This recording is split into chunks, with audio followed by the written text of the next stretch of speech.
Également, l'ONG Conscience Africaine a présenté ce mercredi à Yaoundé son rapport 2025. Plus d'une centaine d'incidents sécuritaires recensés dans les régions du Nord-Ouest et du Sud-Ouest. La crise anglophone, loin d'être résolue, reste une réalité. Daniel Anissé-Boudjié et Justin Yanke.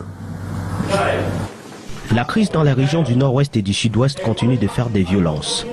Selon le rapport 2025 de l'ONG Conscience Africaine, 135 incidents de violation des droits de l'homme ont été documentés au cours de l'année 2025. Dans le détail, 65 cas concernent des homicides et exécutions, ce qui constitue la forme de violence la plus fréquente. Les enlèvements suivis de rançons arrivent en deuxième position avec 42 cas, majoritairement attribués aux groupes armés séparatistes. Le rapport évoque également 9 arrestations et détentions contestées, ainsi que 5 cas de torture ou de mauvais traitements. Nous avons 2 bébés qui se retrouvent enfermés derrière les barreaux à la prison centrale de Bamenda.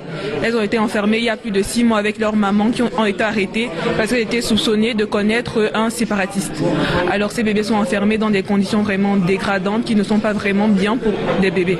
Les violences sexuelles en contexte de conflit sont aussi recensées avec 3 cas documentés, tandis que 4 incidents concernent la destruction de biens civils, notamment des incidents de véhicules ou des destructions liées aux opérations de Ghost Town.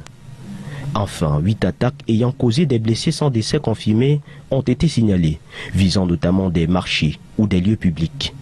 Selon Conscience Africaine, les responsabilités sont partagées entre les différents acteurs du conflit. Sur les 136 cas documentés, 29 ont été perpétrés par les forces de défense et de sécurité, tandis que les autres l'ont été par les membres des groupes armés. J'ai personnellement dirigé la mission sur le terrain pour documenter les principaux cas. L'organisation indique que ces données ont été collectées à partir d'enquêtes de terrain et de témoignages.